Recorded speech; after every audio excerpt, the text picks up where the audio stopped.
sebuah film misteri yang menantang kepercayaan dan membuka tabir sejarah yang tersembunyi, dan membawa penonton dalam petualangan penuh teka-teki yang mengguncang keyakinan sendiri. The Da Vinci Code ini bukan sekedar thriller konspirasi biasa, melainkan sebuah perjalanan spiritual, intelektual, dan filosofis. Film ini mengajak kita menyelami hubungan antara simbol, sejarah, dan kekuasaan yang telah lama tersembunyi.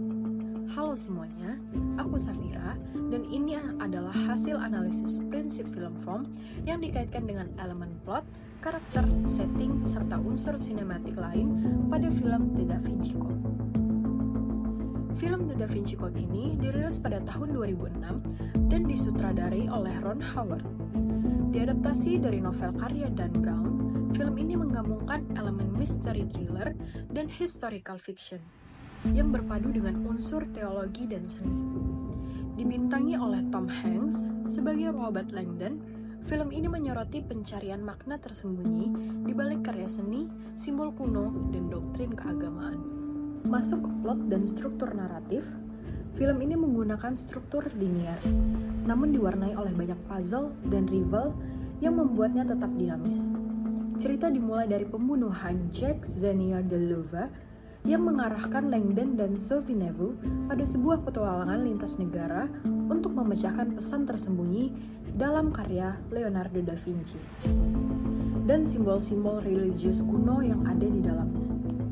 Alur berkembang dengan pendekatan cast, di mana setiap teka-teki membawa mereka lebih dekat ke rahasia besar, yaitu keberadaan keturunan Yesus Kristus.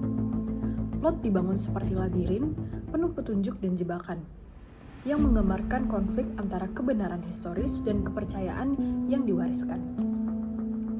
Ketegangan pun meningkat ketika berbagai pihak seperti Opus Dei dan organisasi rahasia The Priory of Science ikut terlibat dalam konflik ini. Film ini memuncak pada momen penguapan besar, namun tidak memberikan jawaban yang pasti, dan membuat penonton itu bertanya-tanya, mana yang nyata dan mana yang rekayasa. Masuk ke karakter yang ada di film ini. Yang pertama ada Robert Langdon. Robert ini adalah simbol dari rasionalitas dan skeptisme ilmiah. Ia berfungsi sebagai protagonis detektif dan seorang profesor simbologi yang memecahkan misteri melalui logikanya dan bukan dengan kepercayaannya. Sepanjang film ini, ia mengalami pergeseran dari ilmuwan skeptis menuju seorang yang bisa memahami bahwa iman dan fakta itu bisa berdampingan. Yang kedua ada Sophie Neveu, cucu dari Saunier, merupakan jembatan antara misteri dan emosi. Ia menjadi tokoh yang memiliki ikatan personal terhadap misteri yang ia pecahkan.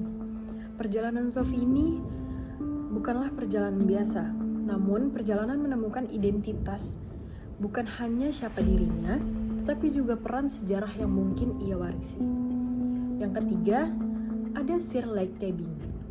Adalah simbol obsesi terhadap kebenaran alternatif.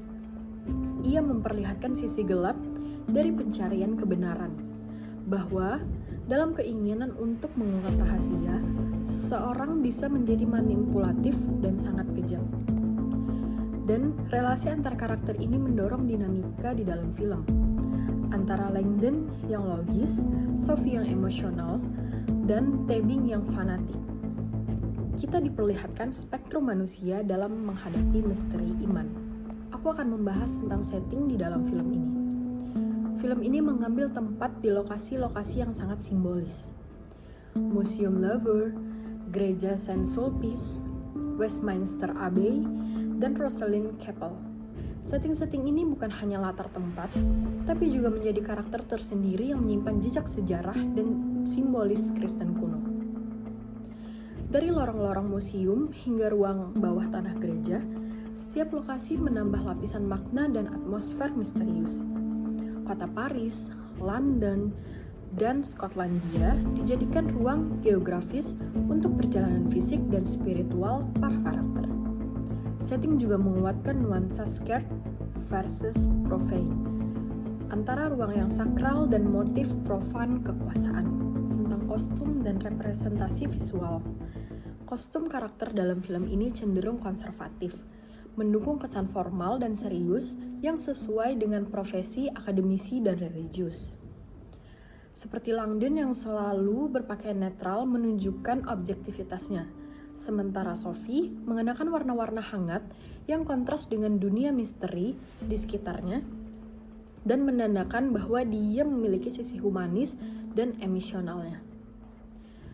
Karakter antagonis seperti Silas dari Opus Dei tampil dengan kostum yang gelap dan ekspresinya yang sangat-sangat dingin, mendukung representasi fantastisme yang ekstrim dan menakutkan.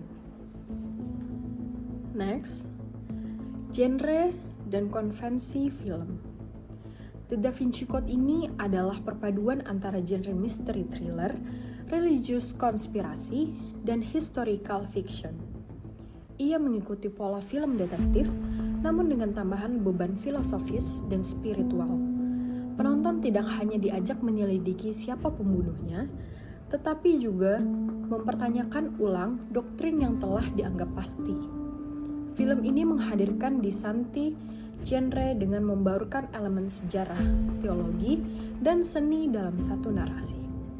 Ketimbang menyajikan aksi fisik seperti film thriller biasa, film ini mengutamakan aksi intelektualnya dan perdebatan moral.